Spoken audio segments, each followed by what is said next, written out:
గంగావతరణము యొక్క కథ విన్నంత మాత్రము చేత కొన్ని వందల జన్మముల క్రింద చేసినటువంటి పాపముల యొక్క సంచితము భస్మమైపోతుందని చెప్పారు. అంత పరమ పవిత్రం. శ్రీమద్ రామాయణం బాలకాండలో వాల్మీకి మహర్షి చెప్పుకున్నారు గంగావతరణ ఘట్టాన్ని. నిష్కారణంగా చెప్తారా? దాని వెనకాతల ఎంత పవిత్రత లేకపోతే ఈ కథ చెప్పారు. రాముడు 1కి 10 మార్లు అడిగి చెప్పించుకున్నాడు విశ్వామిత్రుడి చేత. విశ్వామిత్రుడు ముందు సంక్షిప్తంగా చెప్పాడు గంగావతరణాన్ని, ఒప్పుకోలేదు రామచంద్రమూర్తి. నాకు ఇంకా వినాలనుంది గురుదేవా, త్రిపథగగా అసలు ఆ గంగ ఎందుకు అవతరించింది నాకు చెప్పవలసింది అని గురువు యొక్క పాదములు పట్టి ప్రార్థిస్తే, తన శిష్యుని యొక్క దైన్యమును చూసి ఉండలేక, ఆయన యొక్క ఆర్తిని చూసి చెప్పకుండా ఉండలేక, నిండిపోయినటువంటి బింది అంచుల నుండి నీరు కారిపోయినట్లు తాను అనుభవించినటువంటి భగవంతుని యొక్క వాత్సల్యాన్ని గుణాన్ని తనలో దాచుకోలేక విశ్వామిత్రుడి యొక్క నోటి నుండి వాక్కులై ప్రవహిస్తే వచ్చినటువంటి కథ గంగావతరణం. అంత పరమ పవిత్రమైనటువంటి గంగావతరణం గురించి ఒక మాట చెప్తారు. ఇవా మాట భజగోవింద స్తోత్రంలో ఆనందగిరి ఒక శ్లోకం చెప్తారు. భగవద్గీత కించితి ధీత గంగాజలలవ కణికాపీత సకృతపేన మురారి సమర్చ క్రియతే తస్య యమేన నచర్చ. యమధర్మరాజుతో చర్చ ఉండదుట. ఏమిటి యమధర్మరాజుతో చర్చ ఏమిటి? మేము ఎప్పుడైనా పిలిచామా డిస్కషన్స్కి అంటే? ఉంటుంది చర్చ. ఎప్పుడు ఉంటుంది?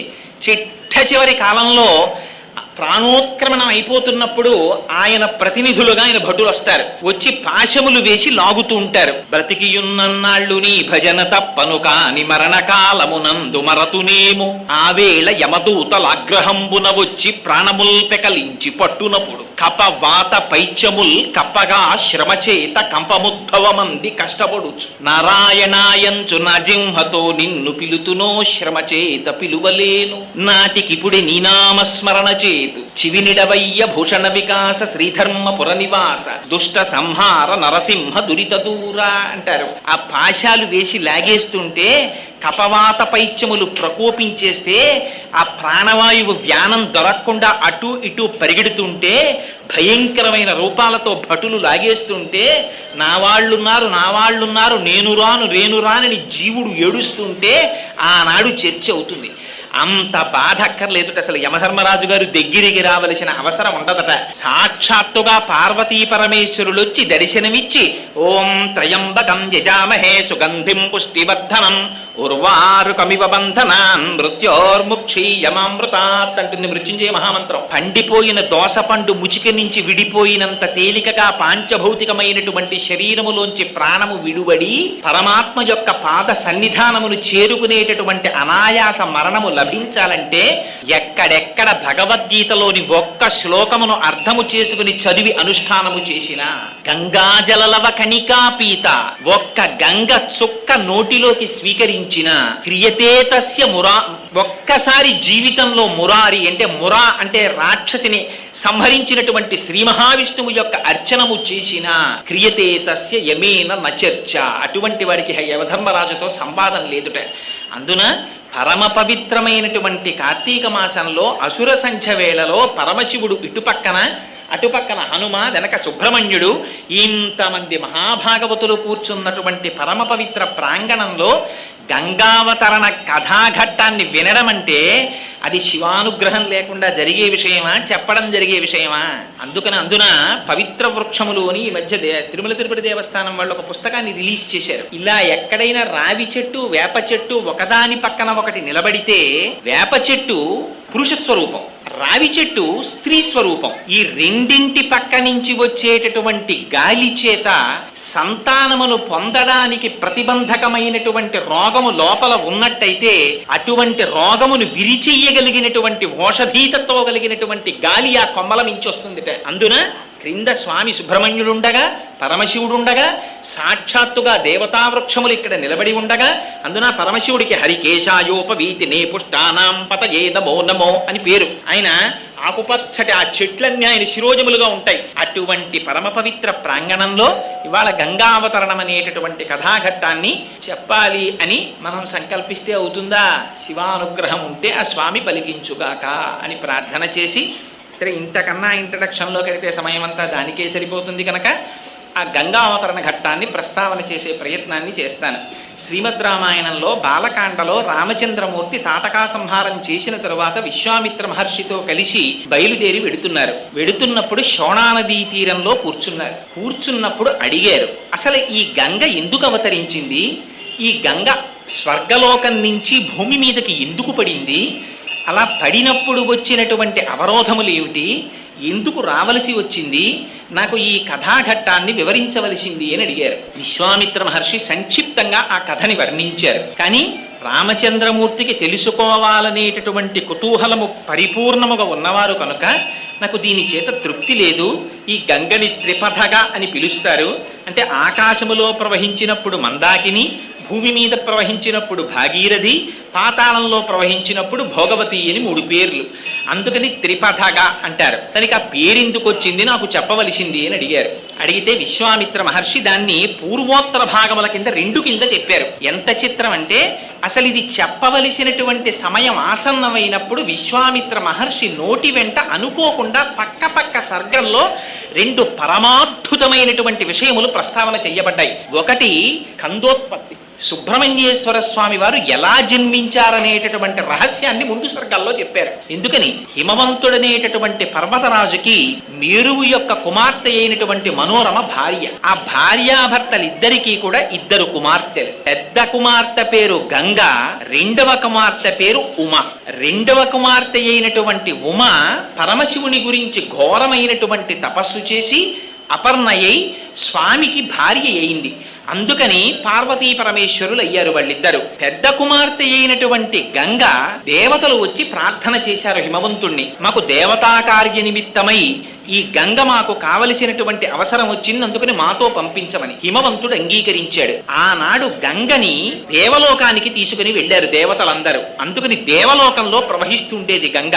భూమి మీద కాని రసాతలంలో కాని అప్పటికి గంగా నది లేదు. అటువంటి పరిస్థితులలో ఒక విచిత్రమైనటువంటి సమయం ఆసన్నమైంది. అందులో అయోధ్య నగరాన్ని సగరుడనేటటువంటి ఒక మహారాజు పరిపాలిస్తూ ఉండేవారు. ఆయన పేరే సగరుడు. గరం అంటే విషం. విషము లోపల ఉన్నవాడు కాబట్టి సగరుడని పేరు. అదేంటంటే విషం లోపల ఎందుకుంది అంటే ఆ వంశంలో ఒక విచిత్రమైనటువంటి విషయం జరిగింది. అసితుడు అని సగరుని యొక్క తండ్రి. ఆయన హిమాలయ పర్వత ప్రాంతములలో కూర్చుని భృగు మహర్షి యొక్క ఆ ప్రశ్రవణం మీద కూర్చుని తపస్సు చేసుకుంటున్నటువంటి సమయంలో రాజు యొక్క 2 భార్యలు గర్భవతులయ్యారు. కానీ పెద్ద భార్య రెండవ భార్యకి కుమారుడు జన్మించకూడదనేటటువంటి ఆక్రోశంతో విషాన్ని పెట్టింది. ఈ విషయం తెలియనటువంటి ఈ రెండవ భార్య వెళ్ళి భృగు మహర్షి యొక్క పాదముల మీద పడి వేడుకుంది. భృగు మహర్షి త్రికాలవేది కనుక ఆమె కడుపులో పెరుగుతున్నటువంటి పిండములు సంహరించడానికి విషప్రయోగము జరిగిందని గుర్తించి అమ్మాయికి అపారవంతమైన తేజోవంతుడు కీర్తివంతుడు అయినటువంటి కుమారుడు జన్మిస్తాడు. కానీ విషముతో జన్మిస్తాడు కాబట్టి గరముతో కూడినవాడు కనుక సగరుడవుతాడని పేరు పెట్టారు. అదిగో ఆ సగరుడు అయోధ్య నగరాన్ని పరిపాలిస్తున్నాడు. ఆయనకి 2 భార్యలు. మొదటి భార్య పేరు కేశిని. ఆవిడ గొప్ప ధర్మశాస్త్రం తెలుసున్నటువంటి వ్యక్తి, మహాపతివ్రత, సాధ్వి. రెండవ భార్య పేరు సుమతి. ఈవిడ గరుత్మంతుని యొక్క సోదరి అంటారు. ఈ 2 భార్యలలో రెండవ భార్య అయినటువంటి సుమతి అపారమైనటువంటి సౌందర్య రాశి. చాలా జాగ్రత్తగా కథాగమనాన్ని మనం అర్థం చేసుకోవాలి. పెద్ద భార్య ధర్మశాస్త్రమునందు ప్రవీణురాలు, గొప్ప ప్రవర్తన కలిగినది. రెండవ భార్య సౌందర్య రాశి. ఒకరు ధర్మమునకు పెద్దపీట, ఒకరు బాహ్య సౌందర్యమునకు పెద్దపీట. 2 రాజుకి భార్యలు. కానీ అసలు భార్యని స్వీకరించడం అనేటటువంటిది శాస్త్రంలో దేనికి అంటే పుత్ర సంతానమును పొందుట కొరకు. అందుకని సచేల స్నానం చేస్తాడు. రఘువంశంలో కాళిదాస మహాకవి చెప్తారు, రఘుమహారాజు గారు భార్యతో కలిసి ఎందుకు జీవితం చేశారు అంటే కుమారుణ్ణి పొందుట కొరకు అన్నారు. అందుకని అటువంటి పుత్ర సంతానమును పొందుట కొరకు 2 భార్యలను స్వీకరించినప్పటికీ కూడా సగర చక్రవర్తికి సంతానం కలగలేదు. కొంతకాలం యవ్వనం గడుస్తున్నంతసేపు భార్యలతోడి వ్యామోహముతో కూడిన జీవితము జరిగిపోతుంది. కానీ కొంతకాలము గడిచిన తరువాత అదే కాలము మార్పు తీసుకొస్తుంది. అందుకే వ్యాస భగవానుడు దేవీ భాగవతంలో అంటాడు, కాలోహి బలవాన్ కర్త సతతం సుఖదుఃఖయోహో నరాణాం పరతంత్రాణం పుణ్య పాపానుయోగత కాలం చాలా బలవత్తరమైనటువంటిది. అదే పుణ్యపాపాలకు ఫలితాన్ని ఇస్తుంది. ఇవాళ సంతోషంగా ఉంటుంది, వేరొక రోజున ఇవాళ చాలా సంతోషంగా ఉంటుందని నిద్రలేస్తాడు, చాలా దుఃఖంతో నడుస్తుంది. ఈవిడ ఎలా ఎందుకు నడుస్తుంది? నరాణం పరతంత్రాణం, మనం చెయ్యగలిగినది ఏం లేదు. కాలోహి బలవాన్ కర్త, కాలం నడిపిస్తుంది. ఆ కాలచక్ర పరిభ్రమణంలో సగర చక్రవర్తికి ఆర్తి కలిగింది. అయ్యో, నాకు బిడ్డలు కలగలేదు, నా వంశం నిలబట్టం లేదు, రాజ్యాన్ని నా తదనంతరం పరిపాలన చేసేవాడు ఎవరు అని. ఆనాడు ఏదైనా ఇబ్బంది వస్తే వెంటనే రాజులు చేసినటువంటి పని పరమేశ్వరుని యొక్క పాదములు పట్టుకునేవారు, పెద్దలైనటువంటి మహర్షుల యొక్క పాదములు పట్టి పూజ చేసేవారు. అందుకని వెంటనే హిమవత్ పర్వతానికి చేరుకున్నాడు. అక్కడ భృగు ప్రశ్రవణము అనేటటువంటి ఒక పర్వతం మీద కూర్చుని అపారమైనటువంటి తపస్సు చేశాడు 100 సంవత్సరాలు. భృగు మహర్షి గొప్ప ధర్మవేత్త. ఆయన ప్రీతి చెందారు. ప్రీతి చెంది మహారాజు గారి దగ్గరికి వచ్చి అడిగారు, సగరా, నీకు అపారమైనటువంటి తేజస్సు కీర్తి కలగాలని ఆశీర్వచనం చేస్తున్నాను. దీనితో పాటుగా నీ ఇరువురు భార్యలలో ఒకరికి వంశకరుడైన కుమారుడు జన్మిస్తాడు. ఆ మాటలు చూడండి ఎలా ప్రయోగిస్తారో. ఒకరికి వంశకరుడైన కుమారుడు. వంశకరుడంటే వాడి వలన వంశము వంశము వంశము వంశము నడుస్తుంది అలా ముందుకి. కొడుకులు కొడుకులకి కొడుకులు, కొడుకులకి కొడుకులు, మనవలు మనవలకి మునిమనవలు, అలా నడుస్తూ వెడుతుంటుంది. అది చూడాలి తండ్రి. అలా ఎంతమందిని చూస్తే అది మహదైశ్వర్యం. తండ్రికి మహదైశ్వర్యం ఏది అంటే తన వంశము యొక్క ఉన్నతిని తాను చూసుకోవడం. అందుకని నీకు వంశకరుడైనటువంటి కుమారుడు ఒక భార్యకి జన్మిస్తాడు. మహోత్సాహవంతులైనటువంటి 60,000 మంది కుమారులు ఒక భార్యకి జన్మిస్తారు. అంతే చెప్పాడు భృగు. కానీ ఆర్తి పెరిగిపోయింది ఇద్దరు భార్యలకి. ఎవరికి 60,000 మంది కుమారులు పుడతారు, ఎవరికి వంశకరుడైన కుమారుడు పుడతాడని ఇద్దరు గభాలన లేచి అడిగారు భృగువుని, మహానుభావ, మాలో ఎవరికి వంశకరుడైన కుమారుడు జన్మిస్తాడు, ఎవరికి 60,000 మంది సంతానం జన్మిస్తారు? ఆయన ధర్మవేత్త, ఆయన ఎందుకు నిర్ణయం చెయ్యాలి? ఆయన అన్నారు, మీలో ఎవరు ఏది కోరుకుంటే అలా జన్మిస్తారన్నారు. అందుకని పెద్ద భార్య ధర్మము తెలిసినదన్నారు, రెండవ భార్య సౌందర్యవతి అన్నారు. చూడండి, ఎక్కడెక్కడ ఏ మాట ఎలా పెట్టాలో, పేరెలా పెట్టాలో కూడా మనకి నేర్పుతారు మహర్షులు. కోసలరాజు కూతురు కాబట్టి కౌసల్య, కేకయ్య రాజు కూతురు కాబట్టి కైకేయి దశరథ మహారాజు గారికి. మరి సుమిత్రకి తండ్రి లేడా? ఉన్నారు కదా రాజుగారు. ఆయన తండ్రి పేరు ఎందుకు పెట్టారు? ఆవిడ తండ్రి పేరు పెట్టారు. మిత్రుడు అని అందరినీ పిలవకూడదు. ఏమండి, వీరు మా మిత్రులండి అనకూడదు ఎవరిని పడితే వారిని. వీరు మా స్నేహితులండి అని చెప్పాలి. మిత్రుడు అని చాలా తక్కువ మందినే చెప్పాలి. ఎవరు మిత్రుడు?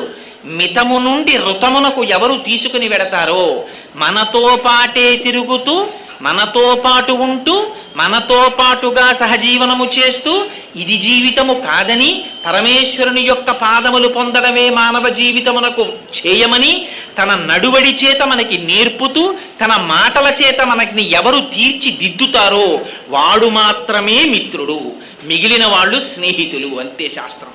శాసనాత్ శంసనాత్ ఇది శాస్త్రం. దానికేం భయం లేదు. ఉన్నదున్నట్టు కుండ బద్దలగొట్టినట్టు చెప్పేస్తుంది. అందుకని అటువంటి మిత్రధర్మాన్ని నిర్వర్తించినది కనుక దశరథ మహారాజు గారికి సుమిత్ర. ఆవిడ అందుకే ఎప్పుడెప్పుడు ధర్మం అవసరమో అప్పుడప్పుడు సుమిత్ర మాట్లాడుతుంది రామాయణంలో. రామాయణంలో సుమిత్ర మాట్లాడింది అంటే మీరు ఆ శ్లోకాన్ని మళ్ళీ ఓసారి చదవాలని గుర్తు. ఆ పేర్లు పెట్టడంలో అలా పెట్టేవారు పూర్వం. అందుకని పెద్ద భార్యని భృగువుని అడిగింది ఆవిడ. ఏమని? స్వామి, మునేస్తు వచనం శ్రుత్వా కేశినీ రఘునందన పుత్రం వంశకరం రామ జగ్రాహం నృపసన్నిధౌ అన్నారు రామాయణంలో. ఆవిడ భృగువుని ప్రార్థన చేసిందిట, నాకు వంశకరుడైనటువంటి కుమారుడు కావాలి అని అడిగింది. ఎందుకు వస్తుంది భార్య భర్త చెయ్యి పట్టి? ఆయన యొక్క వంశమును ఉద్ధరించుట కొరకు. ఇవాళ రేపు తెలిసి తెలియనటువంటి అగత్యంతో కూడిన మాటలు చాలా మంది నోటి వెంట వస్తాయి. రామాయణం ఇతర పురాణాలు ఎర్రశిరాతో అండర్లైన్ చేసి చెప్పే ఇలాంటి తప్పుడు మాటలు మాట్లాడకూడదని. పెళ్లి జరుగుతుంటుంది, ఎవరైనా పెద్దవాళ్ళు కొత్తగా పెళ్ళైన వధూవరులు వచ్చి నమస్కారం చేస్తే అక్షతలు వేసి శీఘ్రమేవ సుపుత్రా ప్రాప్తిరస్తు అన్నారనుకోండి, ఆ కన్యాదాత గారి తండ్రి శకున పక్షిలా అక్కడే ఉండో మాట అంటాడు. ఇప్పుడే పిల్లలు ఎందుకండి, వాళ్ళని సంతోషంగా గడపనివ్వండి అంటాడు. ఆ తరువాత అదే తండ్రి వచ్చి కనపడ్డ ప్రతివాడి కాళ్ళు పట్టుకుంటాడు. ఏం చేస్తే మా అమ్మాయికి పిల్లలు పుడతారండి, ఏం చేస్తే మా అబ్బాయికి పిల్లలు పుడతారండి అని. అనకూడని మాట నోటి వెంట రాకూడదు. ఏ మాట ఎందుకో తెలుసుకుని బ్రతకాలి. స్త్రీ పురుషుని యొక్క జీవితంలో ప్రవేశించేది దేని కొరకు? వంశాన్ని మార్చుకుని, ఇంటి పేరు మార్చుకుని, గోత్రాన్ని మార్చుకుని, వేరొక పురుషుడి చెయ్యి పట్టుకుని ఆ ఇంటికి ఎందుకు ఎడుతోంది? ఆ వంశాన్ని ఉద్ధరించుట కొరకు. అది ఆశీర్వచనం. అందుకే పెద్దలైన వారు లేచి వచ్చి విరగనటువంటి నడుము కలిగిన అక్షతలు చేతపట్టి ఆశీర్వచనం చేస్తున్నప్పుడు శ్రద్ధాభక్తులతో ఔదల తాల్చి అంగీకరించాలి. చేత కాకపోతే మౌనంగా ఉండాలి. లేనిపోని మాటలు మధ్యలో మాట్లాడకూడదు. అందుకని ఆవిడ ధర్మం తెలిసున్నది కనుక అడిగింది. నాకు పుత్రం వంశకరం రామ జగ్రాహం నృపసన్నిధౌ, నాకు వంశకరుడైన కుమారుడు కావాలని అడిగింది. భర్త గారి కీర్తి నిలబెట్టడానికి. రెండవ భార్య అయినటువంటి సుమతి భృగు మహర్షిని ప్రార్థన చేసింది. నాకు షష్ఠి పుత్ర సహస్రాణి, ఎటువంటి పుత్రులు కావాలి? 60,000 మంది పిల్లలు కావాలి నాకు. వాళ్ళు ఎటువంటి వాళ్ళు? మహోత్సాహం కీర్తిమతో జగ్రాహ సుమతి సుతాన్, 60,000 మంది మహా ఉత్సాహవంతులైనటువంటి కొడుకులు కావాలని. ఇవన్నీ నేను ఇంకా లోపలికి వ్యాఖ్యానం చేస్తే కొందరి మనస్సులు బాధపడతాయి. అందుకని నేను చెప్పట్లేదు కానండి, కొంచెం జాగ్రత్తగా అర్థం చేసుకోవాలి ఆ శ్లోకాన్ని. మహోత్సాహులైన పిల్లలు 60,000 మంది కావాలి. అలాగేనన్నారు మహర్షి. విడతీశారు. సంతానం అంటే ఎలా ఉంటుందో చూపించారు. ఇంటికి వెళ్ళిపోయారు రాజ్యానికి. చాలా సంతోషంగా ఉన్నాడు సగరుడు. భార్యలిద్దరూ గర్భాన్ని దాల్చారు. పెద్ద భార్య అయినటువంటి కేశినికి ఒక కుమారుడు జన్మించాడు. ఆయనని అసమంజసుడు అని పేరెట్టారు. ఆ పేరు చూడండి, అసమంజసంగా ఉందండి మీరు చెప్పింది అంటాం. ఆయన పేరు అసమంజసుడు. రెండవ భార్య అయినటువంటి సుమతికి ఒక మాంసఖండం పుట్టింది. దాంట్లో 60,000 మంది చిన్న చిన్న పిల్లలు వచ్చారు. అందులోంచి ఋషి వాక్యం ఎక్కడికి పోతుంది? దీక్ష తీసుకున్నవాడు, నిత్య తపస్వి, ఎల్లకాలముల యందు మంత్రార్థమును లోపల తిప్పుతూ ఉండేటటువంటి స్వభావం ఉన్నవాడు, త్రికాల సంధ్యావేది, వేదం చదువుకున్నవాడు, నిరంతరం వేదాన్ని పలుకుతూ ఉండేవాడు. అటువంటి వారి నోటి వెంటొచ్చినటువంటి మాట సత్యం అవుతుంది. వాళ్ళు సత్యం చెప్పడం కాదు, వాళ్ళు చెప్పినది సత్యం అవుతుంది. శంకర భగవత్పాదుల సౌందర్యలహరిలో జపో జల్ప శిల్పం సకలమపి ముద్రా విరచన అని వర్ణిస్తారు ఆ శ్లోకంలో. అందుచేత మహర్షి చెప్పారు, అదే జరిగింది. 60,000 మంది పిల్లలు ఒక మాంసఖండంలోంచి వచ్చారు. వాళ్ళు మరీ చిన్నవాళ్ళు, ఎలా బ్రతుకుతారని ఇప్పుడు మనం అంటున్నామే, ఏదో పిల్లలందరినీ తీసుకెళ్లారండి, ప్రిమిచ్యూర్డ్ బర్త్, అందుకని ఏదో ఆ గదిలో పెట్టారు పెంచారని మనం అంటామే. ఆ ప్రక్రియ అంతా రామాయణంలో చెప్పారు. ఈ 60,000 మంది పిల్లల్ని తీసుకెళ్లి నీతి భాండములలో పెట్టారు. పెట్టి ఆ పిల్లల్ని పెంచారు. దాదులు పెంచితే 60,000 మంది పెద్దవాళ్ళు అయ్యారు. ఇటు అసమంజసుడు పెద్దవాడయ్యాడు. ఈ 60,000 మంది పిల్లలు మహోత్సాహులయ్యారు. వాళ్ళకి ఏమిటి? అన్నింటికీ ఉత్సాహమే. ఇది చెయ్యడమా చేయకపోవడమా వివేకం కాదు. ఇలా అనేటప్పటికీ ఉత్సాహం అంతే, చేసేయడమే. ప్రతిదానికి ఉద్రేకమే, అటువంటి స్వభావం. దాంతో వీళ్ళు మహోత్సాహం కీర్తిమతో జగ్రాహ సుమతి సుతాం, అటువంటి పిల్లలు పుట్టారు. అందుకని ఇటుపక్క అసమంజసుడు పెద్దవాడయ్యాడు. పేరే అసమంజసుడు కదండి, ఆయనకి యోగ దృష్టి ఉంది. తర్వాత చెప్తారు రామాయణంలో దాన్ని. ఆ అసమంజసుడికి ఒక విచిత్రమైన లక్షణం ఉండేది. పిల్లలందరినీ పిలిచేవాడు రాజ్యంలో ఉన్న వాళ్ళని. ఒరే రండిరా, మనందరం సరయూ నది ఒడ్డుకెళ్ళి ఆడుకుందాం అనేవాడు. ఆ పిల్లలందరూ పాపం ఈ అసమంజసుడి వెనకాతల వెళ్ళేవారు. వెడితే ఈ పిల్లలందరినీ ఆ నదిలో తోసేసి వాళ్ళని మీదకెక్కి తొక్కి చంపేసేవాడు. వాళ్ళు ఊపిరి ఆడక చచ్చిపోయేవారు. సంతోషపడిపోయి ఇంటికి వచ్చేసేవాడు. ఇది చూశారు చాలా కాలం ప్రజలు. వెళ్ళి రాజుగారికి చెప్పారు, అయ్యా మీ కుమారుడు చేసినటువంటి అకృత్యము వలన మా పిల్లలు ఎందరో సరయూ నదిలో మరణిస్తున్నారు. ఇది శకర చక్రవర్తి అంటే. లేకపోతే మహర్షుల చేత చెప్పబడవు ఆ చరిత్రను. ఇతరులకి ఎటువంటి శిక్షో తన కుమారుడికి అటువంటి శిక్ష. అట్లా రాజ్యములో ఉండేటటువంటి ప్రజలకి ఉపద్రవాన్ని తీసుకొస్తూ ప్రవర్తిస్తున్నాడు కనుక ఏవం పాప సమాచార సజ్జన ప్రతిపాదక పౌరాణామహితో ముక్తో పుత్రో నిర్వాసిత పురాన్ అన్నారు. వెంటనే రాజ్య బహిష్కారం విధించాడు సగరుడు. నువ్వు రాజ్యంలోంచి వెళ్ళిపో అరణ్యాలకన్నాడు. వెళ్ళిపోయాడు అసమంజసు. ఆయనకొక కుమారుడు ఉన్నాడు, వంశకరుణ్ణి కదండి కోరుకుంది మరి. అందుకని అంశుమంతుడు, ఆ అసమంజసుని యొక్క కుమారుడి పేరు అంశుమంతుడు. ఆ అంశుమంతుడు మాత్రం సగర చక్రవర్తి దగ్గర ఉండిపోయాడు. అసమంజసుడు అరణ్యములకు వెళ్ళిపోయాడు. చాలా కాలం అయిపోయింది, పెద్దవాడైపోయాడు సగర చక్రవర్తి. ఆయనకి అశ్వమేధ యాగం చెయ్యాలనిపించింది. ఏదైనా చెయ్యాలి అని అనిపించగానే ఎక్కడ పడితే అక్కడ చేసేయకూడదు. అందుకే మనకి శాస్త్రం జాగ్రత్తగా చెప్తుంది. వాడు చేసేది పొద్దున్నే పూజకు కూర్చుంటాడు, వాడింట్లోనేగా రోజు చేస్తున్నది కాదు. ఏంటి కుదరదు. అపవిత్ర పవిత్రో వా సర్వావస్థ అంగతోపి వా యస్మరేత్ పుండరీకాక్షం సబాహ్యాభ్యంతర శుచి. నీళ్లు తీసి చల్లుకోవాల్సిందే. అయ్యా లోపల బయట అంతా శుచియగుగాక. అదేంటండి మా ఆవిడ తుడిచింది కదా గది, కుదరదు. అశౌచం ఉంది, దాన్ని నువ్వు మంత్రంతో మాత్రమే విరవగలవు. మా ఇంట్లో భూతాలు ప్రేతాలు రావండి, హనుమవి పెద్ద పెద్ద విగ్రహాలు పెట్టాం, కుదరదు. ఉత్తిష్టంతో భూత పిశాచాహ ఏతే భూమి భారకాహ చెప్పవలసిందే, దాంతో పాటు వస్తాయి. అందుకని శాస్త్రం అలాగే మాట్లాడింది. అందుచేత వంశకరుడైనటువంటి కొడుకు కనుక అంశుమంతుడు ఉన్నాడు. ఆ అంశుమంతుడితో అశ్వమేధయాగం చేయాలంటే ఎక్కడ చెయ్యాలని ఆలోచించాడు. ఎక్కడ పడితే ఎక్కడ, ఏది పడితే అది చెయ్యడం కుదరదు. అందుకని అవతల హిమవత్ పర్వతానికి ఇవతల వింధ్య పర్వతానికి మధ్యలో ఉన్న ప్రదేశాన్ని ఆర్యావర్తము అంటారు. అది యజ్ఞభూమి, పరమ పవిత్రమైనటువంటి భూమి. జటావల్లభుల పురుషోత్తం గారు మహానుభావుడు వ్యాఖ్యానం చేశారు ధర్మమంజరిలో. నిజంగా అసలు భారతదేశంలో ఇటువంటి యజ్ఞభూమిలో పుట్టడమే మన అదృష్టం అన్నారు. అందుకని ఇది యజ్ఞభూమి కనుక సగర చక్రవర్తి ఆ ఆర్యావర్తంలో అశ్వమేధయాగం చెయ్యాలని తలపెట్టాడు. దీక్షితుడై రాజు కూర్చున్నాడు. గుర్రాన్ని విడిచిపెట్టారు. దానికి 60,000 మంది కుమారులు సగరుల్ని పిలిచాడు సగర చక్రవర్తి. మీరు 60,000 మంది ఉన్నారు, మీరందరూ కలిసి ఒక పని చెయ్యండి. ఇంద్రుడు ఎక్కడో దాచుంటాడు భూమి మీద. 60,000 యోజనముల విస్తీర్ణము కలిగినటువంటి ఈ భూమండలాంతంతటినీ కూడా మీరు ఒక్కొక్కరు ఒక్కొక్క యోజనం చొప్పున వెతికేయండి. ఎలా వెతికేస్తారో తెలుసా? యోజనాయామ విస్తారమేకైకోధరణీతలం వివిధ పురుష వ్యాఘ్ర వజ్రస్పర్శ సమైర్ణఖైహి అన్నాడు. అలా ఇలా వెతకడం కాదు, మీ గోళ్లు వజ్రాల్లో ఉంటాయి. ఒక్కొక్క యోజనం భూమిని మట్టినంతటిని పెళ్లగించేయండి. నాగళ్లు పెట్టి తవ్వేయండి, గుణపాలు పెట్టి చీల్చేయండి. ఎక్కడ దాచాడో వెతికి గుర్రాన్ని పట్టండి. మొత్తం భూమండలం వెతికేయండి, బయలుదేరండి అన్నాడు. 60,000 మంది బయలుదేరారు తండ్రి శాసనానికి. యోజనాయామ విస్తారమేకైకో ధరణీతలం, భూమినంతటినీ చీల్చేస్తున్నారు, గుణపాలు పెట్టి తవ్వేస్తున్నారు, గోళ్లతో విచ్చేస్తున్నారు. ఇది చూశారట దేవతలు. చూసి దేవతలందరూ పరుగున బ్రహ్మగారి దగ్గరికి వెళ్ళారట. ఎందుకంటే వాళ్ళు అలా చేస్తే వీళ్ళు వెళ్ళడం ఎందుకు అంటే, మనం చాలా జాగ్రత్తగా గుర్తు పెట్టుకోవాలి ఈ రహస్యాలు. కొందరికి ఒక అలవాటు ఉంటుంది, వాడు ఉట్టినే కూర్చుంటాడు, తృణములను గిల్లేస్తుంటాడు. ఇలా కూర్చుంటాడు, అక్కడే ఉన్న గడ్డి పరకల్ని తుప్పేస్తూ ఉంటాడు. ఒక్కొక్కడు మాట్లాడుతుంటాడు, అక్కడ ఉన్న కొమ్మ వంచి ఆకు తుంపేస్తాడు, ఒకడు మొగ్గ తుంపేస్తాడు. దానికి ఏమీ శాస్త్రంలో నిషిద్ధం, అనవసరంగా ఏదీ చేయకూడదు. 60,000 మంది 60,000 యోజనముల భూమిని నిష్కారణంగా దున్నేసి తీసేస్తున్నారు భూమి. అందుకని వెళ్ళారు వాళ్ళు. భూమి యొక్క స్థితి మారిపోతోంది. ఎంతమంది వెళ్ళారట? 12 మంది ఆదిత్యులు వెళ్ళారు, ఏకాదశ రుద్రులు వెళ్ళారు. 12, 11, 23, 23 దాంతో పాటుగా అష్ట వసువులు వెళ్ళారు. 23, 8, 31 2 అశ్వినీ దేవతలు వెళ్ళారు. 33 ఆ 33 కోట్ల దేవతలు. అంటే మొత్తం దేవతాగణాలన్నీ వెళ్ళాయి. ఇది మనం చాలా జాగ్రత్తగా జ్ఞాపకం పెట్టుకోవలసిన మాట. ఎందుకంటే ఇంతలా రాయడం అసలు అంటే, పోతన గారు భాగవతంలో మాట అంటారు, పరహితము చేయునెవ్వడు పరమహితుండగును భూత పంచకమునకున్ పరహితమే పరమధర్మము పరహితునకు నెదురు లేదు పర్వేందుముఖి. పంచభూతముల చేత మనం బ్రతుకుతూ ఉంటాం. అటువంటి పంచభూతములను నిష్కారణముగా ఎవడు హింసిస్తాడో వాడు కూడా ఆ పంచభూతముల చేతనే బాధింపబడతాడు. పొద్దున్నే ప్యాసింజర్ ఎక్కుతారు, చల్లటి గాలేస్తుంటుంది. ఇలా కిటికీ అద్దం విప్పి, అమ్మయ్య ఇంత సస్యకేదారాల సరసగాంధారాలు అని దాని మించొచ్చే గాలి పీలుస్తూ వెడుతుంటే గభాలన నోట్లో పెట్టుకుని శ్వేతకాష్ఠాన్ని వెలిగిస్తాడు ఒకడు. అంతే, దాంట్లోంచి ఎక్కడ లేని పొగ. నువ్వు అన్నం తిన్నావా అని అడగడు ఎదురువాడిని, నువ్వు మంచినీళ్లు తాగావా అని అడగడు, నువ్వు కాఫీ తాగావా అని అడగడు.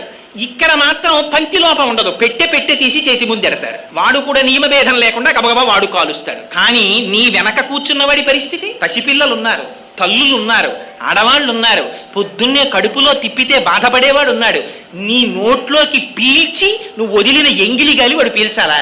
నీకు వాకాటి పాండురంగారావు గారికి విశాఖపట్నం పోర్టు ట్రస్ట్ కారు ఇస్తే deputy director information public relations గా ఉండగా, నా సాటి భారతీయుడు రోడ్డు మీద వెడుతూ ఉండగా నేను కారులో కూర్చుని దాంట్లో ఉన్నటువంటి పెట్రోల్ని పొగగా మార్చి వాడి నాసాపుటముల మీదకి పొగని జిమ్మేటటువంటి అధికారం నాకు ఎవడిచ్చాడు?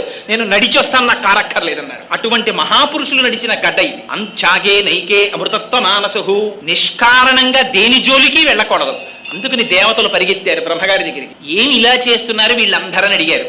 అడిగితే ఆయన అన్నాడు, కాపిలం రూపమాస్థాయ ధారయత్యనిశం ధరాం తస్య కోపాగ్నినా దగ్ధ ఈ సగరాత్మజాహ. మీరేం బెంగ పెట్టుకోకండాయా, ఇదిగో చూశారా, కపిల మహర్షి రూపంలో ఇవాళ ఈ భూమండలాన్నంతటినీ కూడా వాసుదేవుడు కాపాడుతున్నాడు. ఆయన తపిస్తున్నాడు ఇప్పుడు పాతాళ లోకంలో. ఇలాంటి దుష్కృత్యములు చేసినటువంటి వారి పట్ల పరమాత్మ యొక్క ఆగ్రహము ఏదో ఒకనాడు ప్రసరిస్తుంది. ఆ ప్రసరించిన నాడు భస్మరాశి కృతా సర్వే, వాళ్ళందరూ కూడా బూడిద రాసులైపోతారు. అటువంటి చేటుకాలం దాపురిస్తుంది. వాళ్ళు అల్పాయుర్దాయము కలిగిన వారు నిష్కారణముగా పంచభూతముల జోలికి వెళ్ళారు కాబట్టి వాళ్ళ ఆయుర్దాయం క్షీణించిపోతోంది. విధి అలా నిర్ణయించింది. అందుకని మీరు బెంగ పెట్టుకోకండి, వెళ్ళిపోండి అన్నాడు. వెళ్ళిపోయారు దేవతలందరూ. వీళ్ళు భూమినంతటినీ దున్నేశారు. తండ్రి గారి దగ్గరికి పరిగెత్తారు. నాన్నగారు 60,000 యోజనముల భూమండలాన్నంతటినీ కూడా వజ్రస్పర్శ సమయకై గోళ్లతో చీల్చేశాం, ఎక్కడా గుర్రం కనపడలేదన్నారు. ఆయన అన్నాడు, ఒరే నేను దీక్షితుడై ఉన్నాను, నేను లేచి రాకూడదు, మీరు అలా ఊరుకోకండి, ఈ భూమిని అంతటినీ చీల్చేయండి, తవ్వేసేయండి, గోతులు పెట్టేసేయండి, పాతాళలోకానికి వెళ్ళిపోండి. ఆ రసాతలంలో ఎక్కడో దాచి ఉంచాడు ఇంద్రుడు ఈ గుర్రాన్ని, అక్కడి నుంచి తీసుకురండి అన్నాడు. అలాగేనన్నారు. మళ్ళీ బయలుదేరి ఆ భూమండలాన్నంతటినీ కూడా చీల్చేస్తున్నారట. చీల్చి గోతులు తవ్వి లోపలికి వెళ్ళారు. సగరుని యొక్క కుమారులైన సాగరుల చేత తరవబడినటువంటి గోతులలోకి తర్వాత కాలంలో వచ్చి నిలబడినటువంటి నీటికే సాగరములని పేరు. ఆ తవ్వి వాళ్ళు లోపలికి వెడుతుంటే రాక్షసులు, నాగులు, పన్నగములు, దేవతలు, మనుష్యులు ఎందరో అడ్డొచ్చారు. అందరినీ సంహరించి లోపలికి వెళ్ళిపోయారు. వెళ్ళిపోతుంటే వాళ్ళు మొట్టమొదట తూర్పు దిక్కుకి వెళ్ళారట. తూర్పు దిక్కుకి వెళ్ళేసరికి అక్కడ విరూపాక్షం అని ఒక బ్రహ్మాండమైనటువంటి ఏనుగు కనపడింది. ఆ విరూపాక్షం అనేటటువంటి ఏనుగు ధారయంతం మహీతలం, అది తన కుంభస్థలం మీద పెట్టుకుని తూర్పు దిక్కునున్నటువంటి భూమిని అంతటి మోస్తుంటుందిట. దానికి ఒక్కొక్కసారి ఆ పైన కుంభస్థలం నిప్పిడితే దాన్ని కదుపుతుంది. ఇలాగా ఆ కదిపినప్పుడు అటువైపుకి భూకంపాలు వస్తాయని రాశారు రామాయణంలో. ఆ దిశ అక్కడ చూశారు దాన్ని విరూపాక్షం, ఆ ఏనుగుని చూశారు, దానికి ప్రదక్షిణం చేశారు, అటువైపు నుంచి తిరిగి దక్షిణ దిక్కుకు వచ్చారు. ఆ దక్షిణ దిక్కుకు వచ్చేటప్పటికీ అక్కడ సుమహత్ పర్వతోపమా, అక్కడ ఇంకొక ఏనుగు కనపడింది. దాని పేరు ఆ మహాపద్మం, దాని పేరు మహాపద్మము అన్నారు. మహాపద్మం మహాత్మానం సుమహత్ పర్వతోపమా. ఆ ఏనుగు కూడా దక్షిణ దిక్కున ఉండేటటువంటి భూమిని తల మీద భరిస్తోంది. దానికి ప్రదక్షిణం చేశారు. అక్కడి నుంచి తిరిగారు, పశ్చిమ దిక్కుకు వచ్చారు.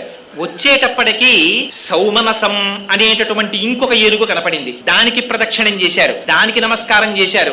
అది కూడా ధారయంతం మహీమిమాం, భూమండలాన్నంతటినీ మోస్తోంది. అక్కడి నుంచి ఉత్తర దిక్కుకు వచ్చారు. భద్రం అని ఇంకొక ఏనుగు కనపడింది. భద్రం భద్రేన వపుషో ధారయంతం మహీమిమాం, అది కూడా భూమిని మోస్తోంది నాలుగు దిక్కుల. ఉత్తర దిక్కునున్నటువంటి ఏనుగు దగ్గరికి వచ్చారు. అక్కడా కనపడలేదు గుర్రం. పాతాళ లోకానికి చుట్టూ చూసేశారు. ఈశాన్య దిక్కుకు వెళ్ళారు. ఈశాన్య దిక్కున తపోవనంలో కపిల మహర్షి కూర్చుని తపస్సు చేసుకుంటున్నారు. అక్కడ చూశారు. అక్కడ వీళ్ళకి వాళ్ళ యాగాశ్వం కనపడింది గడ్డి మేస్తూ. ఆయన అంతర్ముఖుడై తపస్సు చేసుకుంటున్నాడు. ఈశాన సర్వ విద్యానాం ఈశ్వర సర్వభూతానాం బ్రహ్మాధిపతిర్బ్రహ్మణోధిపతిర్బ్రహ్మాస్తివో మే అస్తు సదాశివోం. ఆ మహర్షిని మహర్షిగా అర్థం చేసుకుని ఉంటే సగరుల యొక్క వంశం పండిపోయి ఉండేది. కానీ వాళ్ళు అనుకున్నారు ఇదే మహాత్ముల పట్ల ప్రవర్తించకూడని రీతిలో ప్రవర్తించడం అంటే ఇది. అక్కడ కపిల మహర్షి ఉన్నారు, తపస్సు చేసుకుంటున్నారు. ఈ పక్కనే గడ్డి తింటూ యాగాశ్వం కనపడింది. అంటే కపిల మహర్షే యాగాశ్వాన్ని అపహరించి తెచ్చారనుకున్నారు.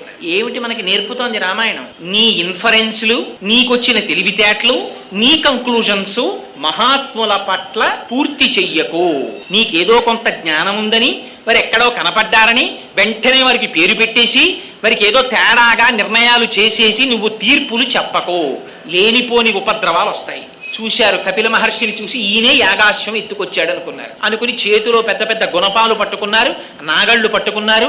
ఆ చేతులతోటి దుర్మార్గుడు ఈ కపిల మహర్షిని హింసించండి అని చెప్పి ఆయన మీదకెళ్ళి పడిపోదామని పరిగెడుతున్నారు 60,000 మంది. చూశారు. శ్రుత్వాతు వచనం తేషాం కపిలో రఘునందన రోషేణ మహతావిష్టో హుంకారమకరోత్తద తస్య కోపాగ్నినా దగ్ధా భవిష్యంతి నృపాత్మజాః. ఆయన భస్మరాశి కృతా సర్వే సాగు కాకుచ్చ సకరాత్మజాః. ఆయన వెంటనే చేతిలో ఆయుధం పట్టుకోలేదట కపిల మహర్షి. మహాతపస్సు కలిగినటువంటి వారి లక్షణం అలా ఉంటుంది. ఆయన మొహం ఎర్రపడిందిట. ఏమిట్రా 60,000 మంది నేను గుర్రాన్ని ఎత్తుకొచ్చానని నా మీదకి వస్తున్నారా అని చూశారట. రోషేణ మహతావిష్టో, మొహం రోషం పుంజుకున్నారట. హుంకారమకరోత్తద, హాయ్ అని పెద్ద హుంకారం చేశారట. సుందరకాండలో చెప్తారు, ప్రమమాధోరసాకాంక్షి కీచిత్తస్య నినాదేన తత్రైవ పతితా భువి.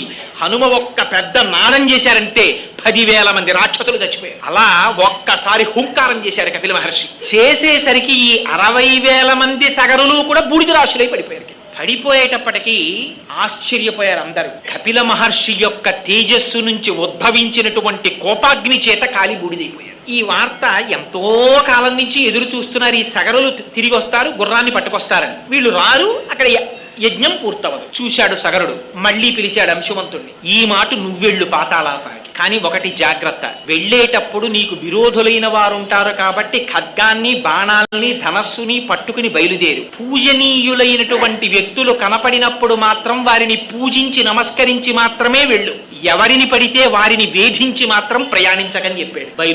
బయలుదేరి తన ముందు తన తండ్రులైనటువంటి సగరులు ఎలా వెళ్ళారో అలాగే రసాతలానికి బయలుదేరాడు. సరే, మొట్టమొదటే కనపడింది ఆ విరూపాక్షం అనేటటువంటి ఏనుగు కనపడింది. ప్రదక్షిణం చేసి నమస్కారం చేశాడు. చెయ్యగానే ఆ విరూపాక్షం ఆశీర్వచనం చేసింది. అక్కడ నుంచి దక్షిణ దిక్కుకొచ్చాడు సగరుల్లాగే. అక్కడికొచ్చి అక్కడ ఉన్నటువంటి ఆ మహాపద్మం అనేటటువంటి ఏనుగుకి ప్రదక్షిణం చేసి నమస్కారం చేశాడు. అదే ఆశీర్వచనం చేసింది. ఆ తర్వాత మిగిలిన ఏనుగులకి నమస్కారం చేశాడు. ఈశాన్య దిక్కుకు వెళ్ళాడు. కపిల మహర్షి ఆశ్రమం కనపడింది, గుర్రం కనపడింది. వెంటనే ఒక నమస్కారం చేశాడు. చేసి ఆ గుర్రాన్ని తీసుకొద్దామని దగ్గరికి వెళ్ళాడు. 60,000 మంది యొక్క భస్మరాశులు కనపడ్డాయి. వల ఏడిచాడు. అయ్యయ్యో, నా తండ్రులు 60,000 మంది బూడిదైపోయారు. వీళ్ళకి ఉత్తరగతులు లేవు. ఎందుకని? క్రోధాగ్ని చేత సంహరింపబడ్డారు. అందుకని ఊర్ధ్వలోకాలు లేవు, ఇటు అధోలోకాలు లేవు. ఆ మధ్యలో అంతరిక్షంలో ఎక్కడో వేలాడుతుంటారు. వీళ్ళకి ఉత్తమ గతులు కల్పించాలి. ఎందుకు ఈ మాట? రామాయణంలో కొన్ని తరాల వరకు తప్పించారు దీనికోసం. ఎందుకో తెలుసా అండి? కొడుకై పుట్టినటువంటి వాడి లక్షణము తండ్రి గారి దగ్గర డబ్బట్టుకుపోవడం, తండ్రి గారి ఆస్తి పంచుకోవడం కాదు. మరి ఏమిటి కొడుకు యొక్క లక్షణము? తండ్రికి ఉత్తమ గతులు కల్పించుట, తను కొడుకై పుట్టినందుకు. అందుకని కొడుకు, అటువంటి వాడికే పుత్రుడని పేరు.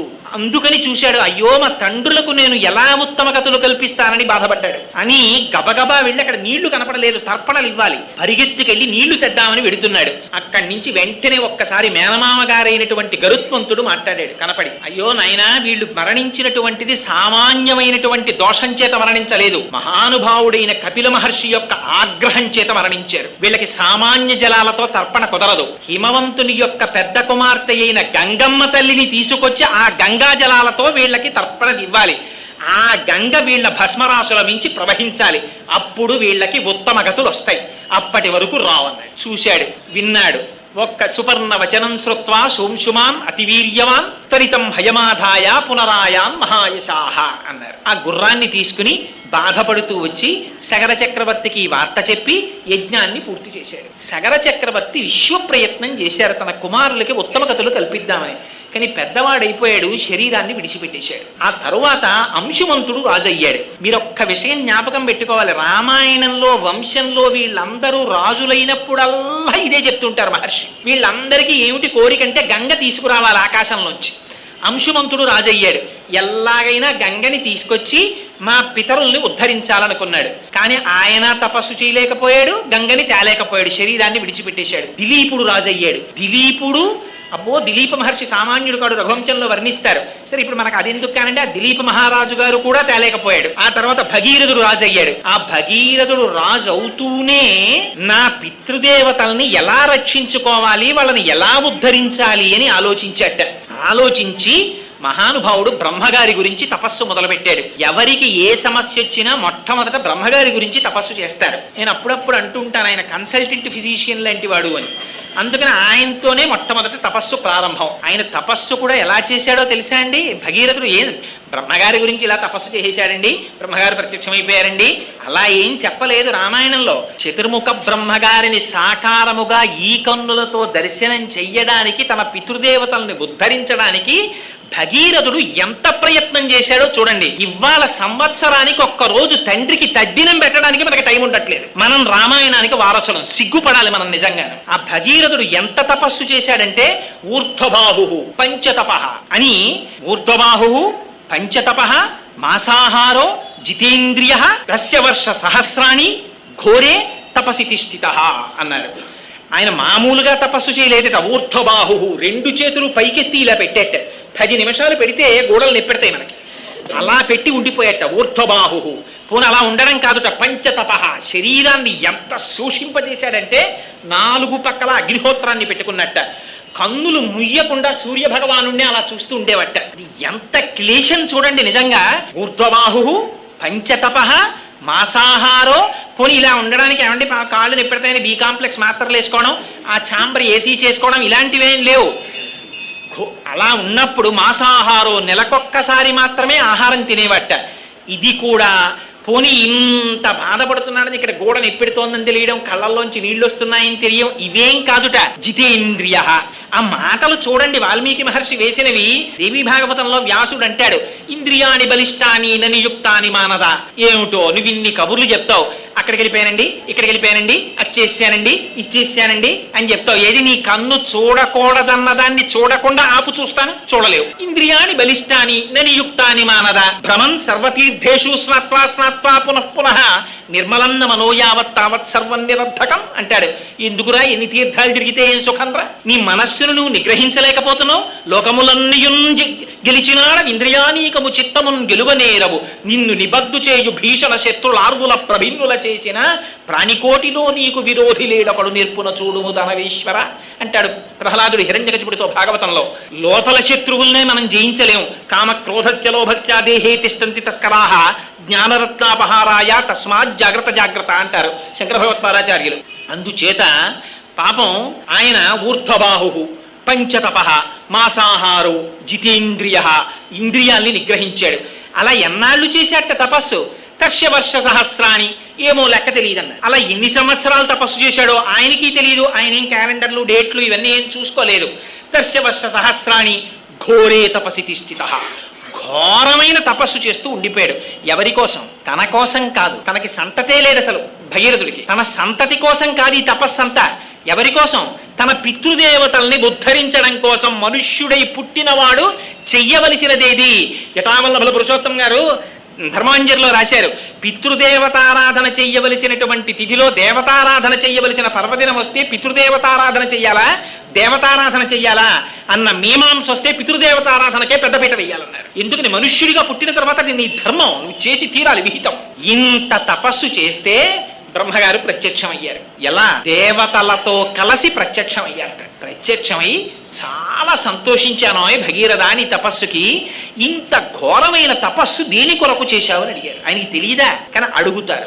ఆయన అన్నాడు, మా పితృదేవతలు బూడిద కుప్పలైపోయారు. ఆ కపిల మహర్షి యొక్క ఆగ్రహం చేత వాళ్ళు ఉద్ధరింపబడడానికి గంగ ఆకాశం నుంచి కింద పడాలి. ఆ కింద పడి అక్కడి నుంచి పాతాళ లోకంలోకి వెళ్ళి ఆ భస్మరాసుల మించి ప్రవహించాలి. రెండు, నాకు సంతతి లేదు. అక్కడ పితృదేవతలను ఎవరు ఉద్ధరిస్తున్నారు? తాను సంతానంలో వంశంలో ఉన్నాడు కనుక తాపత్రయపడుతున్నాడు. రేపు పొద్దున తనను ఉద్ధరించడానికి వంశం ఉండాలి. మరి పితృదేవతలు సంతోషించాలంటే రెండు చెయ్యాలి. ఏమిటి? పితృ రుణం తీర్చుకోవాలంటే తాను పెళ్లి చేసుకుని పిల్లల్ని కని తీరాలి. అందుకని వివాహం చేసుకోవాలి. రెండవది ఏమిటి? తన పితృదేవతల్ని ఉద్ధరించడానికి కావలసినటువంటి పితృకార్యాన్ని తాను నెరవేర్చాలి. అందుకని మరి తనకి బిడ్డలు కావాలి కదా. అందుకని నాకు బిడ్డలు లేదన్నాడు. అంటే ఆయన అన్నాడు, నీకు బిడ్డలు కలుగుతారు, వరం ఇస్తున్నాను. కానీ మొదటి కోరికున్నదే ఆకాశం నుంచి గంగ కింద పడాలని అడిగావు కదా భగీరథ. అది గంగాయా పతనం రాజన్ పృథివీన సహిష్యతి. ఆకాశంలోంచి గంగ కాని భూమి మీద పడిందా ఈ భూమి భరించలేదు. తట్టుకోగలిగినటువంటి శక్తి భూమికి లేదు. అందుకని తాం వై ధారయితుం నాణ్యం పశ్యామి శూలినః. అలా గంగని పట్టుకోగలిగినటువంటి వాడు, మధ్యలో నిలబడగలిగిన మొనగాడు ఒక్కడే ఉన్నాడు. ఎవరు? పరమశివుడు ఒక్కడే నిలబడగలడు. ఇంకా ఎవరి సాధ్యం కాదు ఆ గంగని పట్టడం. అందుకని నీకేమైనా ఓపిక ఉంటే ఆయన గురించి తపస్సు చేయమన్నాడు. మహాప్రభో గొప్ప ఆలోచన చెప్పారని బయలుదేరి పాపం మళ్ళీ తపస్సుకి వెళ్ళాడు. వెళ్ళి ఎలా చేశాట తపస్సు? ఈసారి బొటనవేలి యొక్క చివరి భాగం మీద నిలబడి ఉండిపోయేటలాగా ఉండిపోయి 1 సంవత్సరం తపించేట పరమేశ్వరుడి కోసం. శివానుగ్రహం అంటే ఎలా ఉంటుందో చూడండి. అందుకని ఆయనకి మొట్టమొదటే మీకు ఒక మాట చెప్పారు, పటవే నమః అని ఆయనకి పేరు. ఆయన ఎందుకు ఇంత తపస్సు చేశావు భగీరథ అని అడగల పరమశివుడు. సంవత్సరానికే ప్రత్యక్షమైపోయాడు భోళాశంకరుడు. ప్రత్యక్షమై ఆయన అన్నాడు, ప్రీతస్త్రేహం నరశ్రేష్ఠ కరిష్యామి తవాప్రియం శిరసా ధారయిష్యామి శైలరాజసుతాంయహం. భగీరథ నీ తపస్సుకి పొంగిపోయాను, గంగ నా నెత్తి మీద పట్టుకుంటానన్నాడు. ఏమండి ఇంతకన్నా దారుణమైన విషయం ఇంకోటి ఉంటుందా? ఏమండి మేము 7 అంతస్తుల బిల్డింగ్ కట్టుకుంటున్నాం, ఆ పైనుంచి కొంచెం నీళ్లు కిందకు వదిలేయాలి, ఈ మధ్యలో పట్టుకుంటే ఆ ఫౌండేషన్ దెబ్బతింటుంది, కాస్త మీరు పురాణం బాగా చెప్తారు కదా, వచ్చి కొంచెం మీరు నించుంటారా అని అడిగాడు అనుకోండి. ఎవడి నెత్తినైనా నీళ్లు గుమ్మరిస్తే పట్టుకునేవాడు ఉంటాడండి ప్రపంచంలో. దానికి ఒప్పుకున్నాడు ఆయన. ఇది పరమశివుడి యొక్క సౌజన్యం అంటే.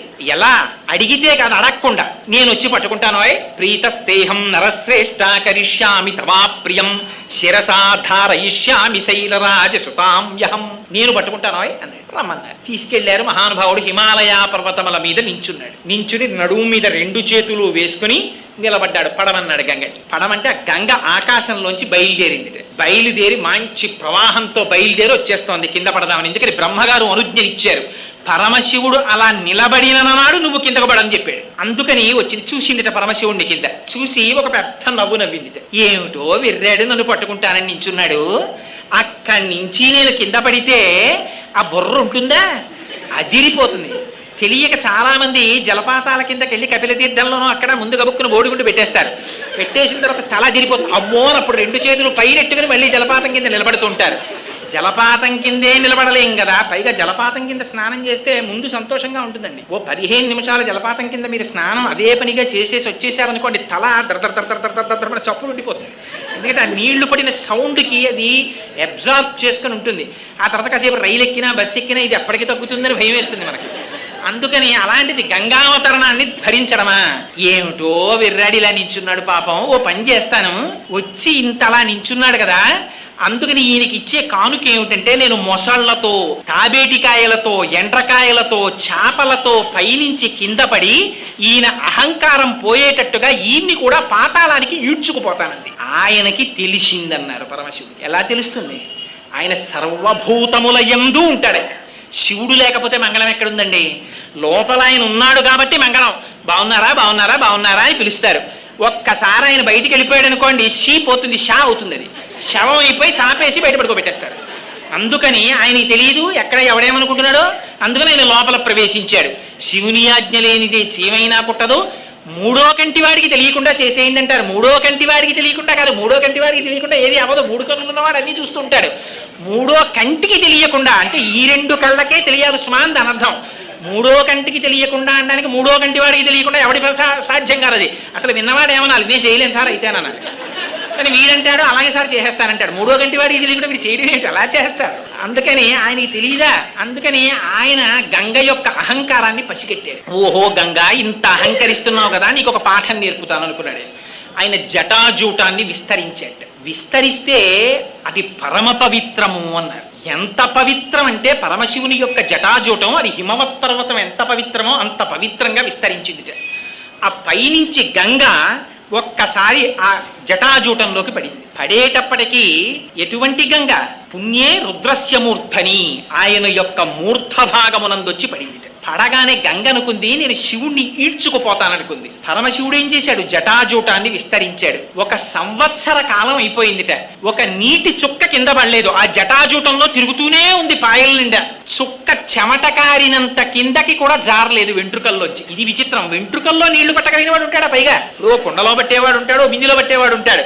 4 వెంట్రుకలు ఇచ్చి నీళ్ళు ఎక్కరా అంటే ఎవరు పట్టుకొస్తారు? ఆయన జటాజూటంలో పట్టేశాడు గంగన. అందుకని ఆయనకి అటువంటి పేరు. అందుకని పటవే నమః. ఆయన చెయ్యలేంది లేదు. పరమశివుడు తలుచుకుంటే చెయ్యలేందే ఉంటుందండి. అప్పుడు అందుకే స్తోత్రం చేశారు ఆయన్ని. జటాటవీగల జల ప్రవాహ పావిత స్థలే గళే వలం వ్యలంబితాంభుజంగతుంగ మాలికాం ఢమఢమఢమన్ నినాదమడ్డవర్వయం చకార చండ తాండవం తనోతున శివస్థితం జటాకటాహ సంభ్రమ భ్రమం నిలింప నిర్ఝరీ విలోల వీచి వల్లరీ విరాజమాన మూర్ధని ధగద్ధగద్ధగ జ్వలల్లలాట పక్ష పావకే కిశోర చంద్రశేఖరే రతి ప్రతిక్షణం మమ అని ఆ మహానుభావుడు జటాజూటంలో నీళ్లు పెట్టుకుని సాయంకాలం వేళ సంధ్యానాట్యం చేస్తుంటే కుండలో నీళ్లు గిరగిరా గిరగిరా తిరిగినట్టు తిరుగుతుంటుందిట గంగ. అలా తిరుగుతూ ఉండిపోయింది ఏడాది పాటు. ఉండిపోతే గంగా రోషం బానే ఉంది, పరమశివుని యొక్క ప్రతాపం బానే ఉంది. పాపం మధ్యలో నిలబడ్డవాడు భగీరథుడు. ఏడాదైంది నీటి చుక్క కింద పట్టలేదు. చూశాడు చూశాడు చూశాడు. పాపం అనుకున్నాడు ఏమిటిది ఎంతకీ రావట్లేదు ఏమిటని అడిగాడు. అడిగితే పరమశివుడు కట్టేశాడయ్యా, మళ్ళీ ఇంకొకసారి మళ్ళీ తపస్సు చెయ్యన్నాడు. మళ్ళీ తపస్సు మొదలెట్టాడు పరమశివుడు కోసం. స్వామి, ఆ గంగ రోషానికి పోతే పోయింది, అదేమిటి స్వామి అలా కట్టేశారు, మా పితరుల్ని ఎప్పటికి ఉద్ధరిస్తారు, విడిచిపెట్టండి స్వామి అన్నాడు. సా కథం చిన్మహీం గంతుం న శక్నోద్యస్తమాస్థిత నైవ నిర్గమనం లేబే జటామండల మోహిత. ఆ జటాజూటంలో ఉండిపోయినటువంటి గంగటండి ఎప్పుడైతే పరమశివుడు మార్గం ఇచ్చాడో అది కూడా ఎక్కడ పడేటట్టు వదిలిపెట్టాట, హిమాలయ పర్వతాల మీద బ్రహ్మగారి చేత నిర్మింపబడినటువంటి బిందు సరోవరంలో పడేటట్టుగా వదిలిపెట్టేటప్పటికి అక్కడి నుంచి గంగ కింద పడిపోతుంటే గగనాశంకరస్థితతో ధరణిమాశ్రిత వ్యసర్పత జలంతత్ర తీవ్ర శబ్ద పురస్కృతం. అది ఎలా పడిందిట, పడేటప్పుడు మొసళ్లతో పడిపోయింది, ఎండ్రకాయలతో పడిపోయింది, చేపలతో పడిపోయింది, పావులతో పడిపోయింది. ఒక చోట బ్రహ్మాండమైనటువంటి శబ్దం, ఒక చోట ఒడులు, ఒక చోట సుడులు, ఒక చోట బ్రహ్మాండమైనటువంటి నురుగు, ఒక చోట వంకరలు తిరుగుతోంది, ఒక చోట మెల్లగా పారుతోంది, ఒక చోట చూసేటప్పటికే ఒళ్ళు భయం వేసి అంత శబ్దంతో పడిపోతోంది. అలా గంగ ఆ జటాజూటంలోంచి కింద పడిపోతోంది. చూసిన వాడికే ఇంత భయం అయితే ఎంత భయం! ఎంత గొప్ప శ్లోకం రాశారో తెలుసా అండి వాల్మీకి మహర్షి అక్కడ. తత్ర దేవా సగంధర్వా వసుధా తలవాసినః భవాంగపతితంతో యం పవిత్రమితి పస్పృశు.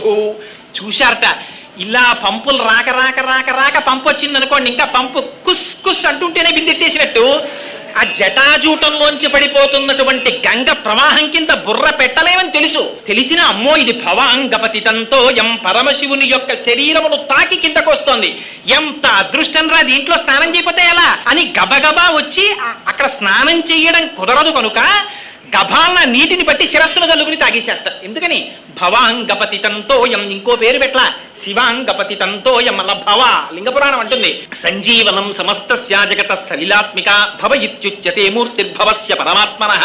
ఈ ప్రపంచమంతటా బతికి ఉంచడం కోసం పరమేశ్వరుడు నీళ్లు కింద మారుతట. అందుకే ఆ నీళ్లంత విచిత్రం. మీరు హైడ్రోజన్ చూడండి కాల్చేస్తుంది, ఆక్సిజన్ చూడండి కాల్చేస్తుంది. ఈ హైడ్రోజన్ 2 పాళ్ళు, ఆక్సిజన్ 1 పాళ్ళు తీసుకురండి నీరైపోతుంది. 2 కాల్చేవి కలిపి నీరెలా అయింది? ఇది పరమేశ్వర శాసనం అంటే. అలా ఆ గంగ పడిపోతుంటే వాళ్ళందరూ మహాపాపాలు చేసి ఊర్ధ్వలోకాల నుంచి కింద పడిపోయిన వాళ్ళందరూ గబగబా వెళ్ళి గంగలో స్నానం చేశారట. చెయ్యగానే వాళ్ళ పాపాలన్నీ పటాపంచలైపోయి తిరిగి మళ్ళీ ఊర్ధ్వలోకాలకు వెళ్ళిపోయారట. ఆనాడు గంగలో స్నానం చేసి పవిత్రం కానివాడు లేట. ఎందుకని గంగకింత పవిత్రం వచ్చింది? మిగిలినటువంటి నీళ్లు ఏవైనా గంగ నామం చెప్తే పవిత్రం అవుతాయి. గంగ తనంత తానుగా పవిత్రం. ఎందుచేత పవిత్రం? వాల్మీకి మహర్షి చెప్పారు భవాంగపతితంతో యం పవిత్రమితి పస్పృశు. ఆ స్వామి యొక్క శరీరమును తాకి కింద పడింది కాబట్టి పవిత్రం. అందుకే సోమసూత్రాన్ని కాలుతో దాటడానికి భయపడతారు. ఆ శివాభిషేకం ఏమండి, పుట్టకూడని నక్షత్రంలో పిల్ల పుట్టింది ఏం చేయమంటారు? రుద్రాభిషేకం చేసుకో. ఏమండి, జాతకంలో రాకూడని గ్రహస్థితి వచ్చింది ఏం చేయమంటారు? రుద్రాభిషేకం చేసుకో. దేనికైనా రుద్రాభిషేకం విరుగుడు. ఆ పరమశివుడే విరుగుడు. ఆయన ఒక్కడే త్రిశూలం పట్టుకుని నిలబడితే ఆయన శాసనాన్ని కాదనగలిగినటువంటి వాడు లేడు చరాచర ప్రపంచంలో. శ్రీశైలే స్వర్ణశృంగే మణిగణ రచితే కల్పవృక్షాలి సీతే స్ఫీతే సంవర్ణ రత్న స్ఫురిత నవగృహే దివ్యపీఠే శుభార్హే ఆసీన సోమచూఢ సకృణనయన సంగరస్మేరవక్ర శంభుశ్రీ భ్రమరీశ ప్రకటిత విభవో దేవతా సార్వభౌమ అంటారు. ఆయన దేవతలకందరికీ సార్వభౌముడు. ఆయన శాసనానికి ఎదురు లేదు. అటువంటి వాడు కనుక అలా గంగని విడిచిపెట్టాట. రంగ తుంగ తరంగ సంఘములతో రంజిల్లు ఘోషంబుతో బంగారంబగు పొంగుతో నురగతో పువ్వాట తుంపర్లతో భంగుల్ సల్పుచు జంఘలించుచన భవోభాగము నుండి జారం గంగమ్మను దల్చితే శరమునన్ రంజిల్లుతున్ శంకర అంటారు. ఆ నురగలతోటి ఆ తుంపర్లతోటి ఆ గంగ తగిలి కింద పడిపోతుంటే ఒళ్ళు తుడుచుకున్న బట్ట ఎలా తడిగా ఉంటుందో అలాంటి తడితో ఆయన జటాజూట ఉంటుందిట.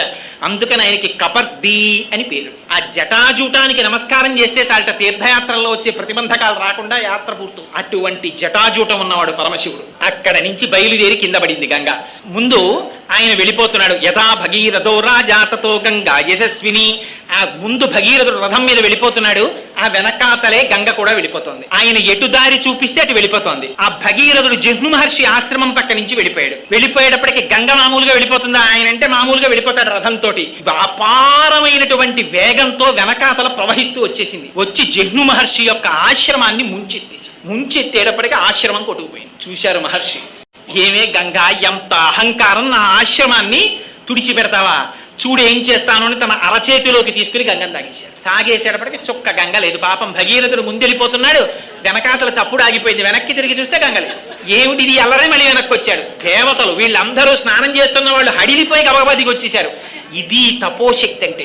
ఇంత పరమశివుని యొక్క శరీరమునకు తగిలి వచ్చినటువంటి గంగని పుక్కిట పట్టి తాగేశాడు జహ్ను. తాగేస్తే వచ్చాయన పాదముల మీద పడ్డాడు. స్వామి, ఏదో గంగ రోషానికి పోయింది, అది నీటి ధర్మం ముంచెత్తింది. అంత మాత్రం చేత నన్ను కరుణించండి, నా పితృదేవతలు ఉద్ధరింపబడాలి, మీరు విడిచిపెట్టండి అన్నాడు. అయితే నీ కోసం విడిచిపెట్టేస్తున్నాను అన్నారు. ఇది ఉత్తమే క్షణకోపస్యా మధ్యమే ఘటికాద్వయం అథమే స్యాదహోరాత్రం పాపిష్టే మరణాంతక. ఎప్పుడైనా గుర్తుపెట్టుకోండి, వాడు ఎలాంటి వాడో ఎలా తెలుసుకోవచ్చో తెలుసా అండి? అస్తమానం కనపడినప్పుడల్లా 1973లో వాడు అలా చేసి ఉండకపోతేనండి అని వాడు అంటున్నాడు అనుకోండి, వాడు పాపిష్టే మరణాంతక, వాడు పాపిష్టి వాడు అనమాట. వాడు చచ్చే వరకు అలాగే చెప్పుకుంటూ ఉంటాడు జరిగిన పొరపాటుని. ఇలా కోపం వచ్చి అలా తగ్గిపోయింది అనుకోండి. ఉత్తమే క్షణకోపస్య మధ్యమే ఘటికాద్వయం. కోపం చేత వాడు ఎలాంటి వాడో నువ్వు నిర్ణయం చేసుకొని ప్రిస్క్రిప్షన్ రాసి ఇచ్చేశారు పెద్దవాళ్ళు. జహ్నువు మహోత్తముడు కనుక, మహర్షి కనుక ఇలా వచ్చిన కోపం అలా పోయింది. అయ్యో నీ కోసం విడిచిపెట్టేస్తున్నానయ్యా అన్నాడు అని తన చెవుల్లోంచి విడిచిపెట్టేశాడు గంగని. జహ్నువు యొక్క చెవుల్లోంచి వచ్చింది కాబట్టి జాహ్నవి అయింది. తస్మాత్ జహ్ను సుతా గంగా జాహ్నవి జాహ్నవి ప్రోచిత. ఆ జహ్నువు యొక్క చెవుల్లోంచి వచ్చింది కాబట్టి జాహ్నవి అని పేరు పెట్టుకుంది. పెట్టుకుని మళ్ళీ భగీరథ రథానుగా, భగీరథుడు ఎటువైపు నడిస్తే అటువైపు ఆ రథాన్ని అనుసరించి వెళ్ళిపోయింది. చిట్ట చివర పాతాళ లోకానికి వెళ్ళింది. వెళ్ళి ఒక్కసారి అక్కడ ఉన్నటువంటి 60,000 మంది సగరుల యొక్క భస్మరాశుల మించి ప్రవహించింది. వెంటనే వాళ్ళందరికీ ఉత్తమ గతులు కలిగాయని మనకెలా తెలుసు అంటే భస్మస్యథా ప్లుతే రామ అని వెంటనే అక్కడికి చతుర్ముఖుడైనటువంటి బ్రహ్మగారు ప్రత్యక్షమయ్యారు. రాజాన మిదమబ్రవీత్, ఆ భగీరథుడితో ఈ మాట చెప్పారు. ఏమని? భగీరథ, నువ్వు చేసినటువంటి ప్రయత్నం చేత ఇవాళ గంగ ఆకాశంలోంచి కింద పడి ప్రవహించి నీ పితృదేవతలైనటువంటి ఈ సగరులను 60,000 మందిని ఉద్ధరించింది. వాళ్ళు స్వర్గలోకానికి వెళ్ళారు. ఈ సాగరములలో నీరు ఎంతకాలం ఉంటుందో అంతకాలము నీ పితృదేవతలు స్వర్గలోకంలో ఉంటారు. నీకు వరం ఇస్తున్నాను. అంతేకాదు, ఇంతకు ముందు ఆకాశంలో ప్రవహించినటువంటి గంగకి మందాకిని అని పేరు. ఆ తర్వాత హిమాలయ పర్వతముల మీద పడి భూమి మీద ప్రవహించినటువంటి గంగకి నువ్వు కష్టపడి తెచ్చావు కనుక నీ పేరు మీద భాగీరథి అని పేరు. అది పాతాళ లోకానికి వెళ్ళినప్పుడు భోగవతి అని పేరు.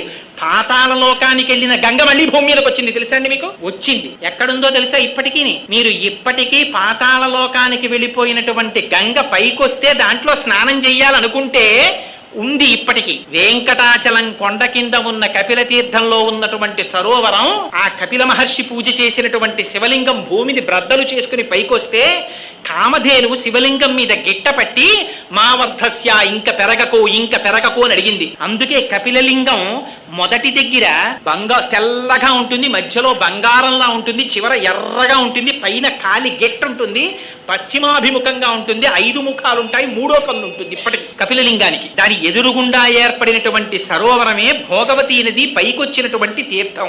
ఇప్పటికీ కార్తీక మాసంలో పౌర్ణమి రోజున మిట్ట మధ్యాహ్నం 12 గంటల వేళ 10 నిమిషాల పాటు ఈ బ్రహ్మాండములలో ఉన్న సమస్త తీర్థములు వచ్చి అక్కడ పుష్కరిణిలో చేరుతాయి. అక్కడ స్నానం చేస్తే వాళ్ళకున్నటువంటి పాపరాశి అంతా ధ్వంసం అయిపోతుంది. ఇప్పటికీ అందుకే ఆశ్వీజ మాసంలో కపిలేశ్వరంలో కపిలలింగానికి అన్నాభిషేకం చేస్తారు.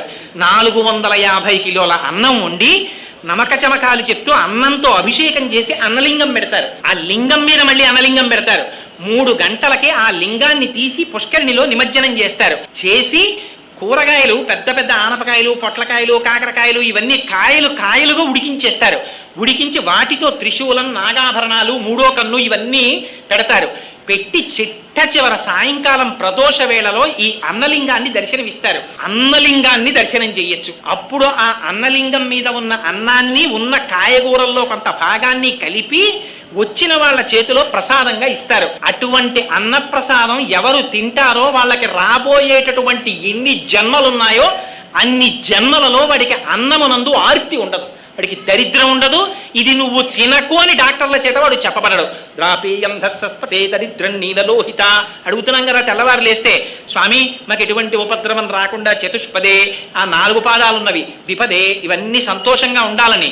అదిగో అక్కడికి వచ్చింది భోగవతి మళ్ళీ పైకెక్కి. కానీ గంగావతరణం మాత్రం త్రిపథక వరకు చెప్పారు. ఆ పడినప్పుడే ఆ గంగ హిమాలయ పర్వతాల మీద పడినప్పుడు 3 పాయలు తూర్పు దిక్కుకు వెళ్ళిపోయాయి. వాటికే లాదిని, నళిని, పాదిని అని పేరు. ఈ 3 పాయలు తూర్పు ముఖంగా వెళ్ళాయి, 3 పాయలు పశ్చిమాభిముఖంగా వెళ్ళిపోయింది నీరు. ఆ 3 పాయలు ఇటుపక్కకి వెళ్ళిపోయినటువంటి వాటికే సుచక్షువు, సీత, సింధువు అని పేరు. 7వ పాయ భగీరథుడి వెనకాతలు వెళ్ళింది, అది భాగీరథి. ఇగో ఈ గంగావతరణ ఘట్టాన్ని ఎక్కడ చెప్తున్నారో, ఎవరు వింటున్నారో, ఎవరు ఆ గంగమ్మ తల్లి తల మీద పడుతున్నటువంటి పరమశివుని యొక్క మూర్తికి ఒక్క నమస్కారం చేస్తున్నారో, కదా నిలింప నిర్ఝరీ నికుంజకోటరే వసన్ విముక్త దుర్మతి సదాశరస్తమంజలింబహం విముక్తలోలలోచనల్లలాటపాల లగ్నక శివేతి మంత్రముచ్చర సదా సుఖీ భవామ్యహం అంటాడు రావణాసురుడు. నేను ఆ మూడో కన్ను కలిగినటువంటి మహాదేవుడైన పరమశివుడికి నమస్కరించునుగాక అంటాడు. ఆ గంగావతరణం జరుగుతున్నటువంటి సన్నివేశాన్ని మనస్సులో ఒక్కసారి ధ్యానం చేసి ఆ పరమశివుని పాదములకు నమస్కరించినటువంటి వారికి ఇతపూర్వమున్నటువంటి పాపరాశి ధ్వంసం అవడమే కాకుండా సమస్త దేవతల యొక్క అనుగ్రహం వాళ్ళకి కలుగుతుందని, విశేషించి శివుని యొక్క అనుగ్రహం కలుగుతుందని, ఆ కారణం చేత వారు కోరుకున్న కోరికలు తీరడమే కాకుండా వాళ్ళకి సర్వ విధముల శ్రేయస్సు కలుగుతుందని వాల్మీకి మహర్షి రామాయణంలో చాలా తక్కువ విషయాలకి మాత్రమే ఫలస్తుతి చెప్తారు. అలాంటిది గంగావతరణ ఘట్టానికి విశేషమైనటువంటి ఫలస్తుతి చెప్పారు.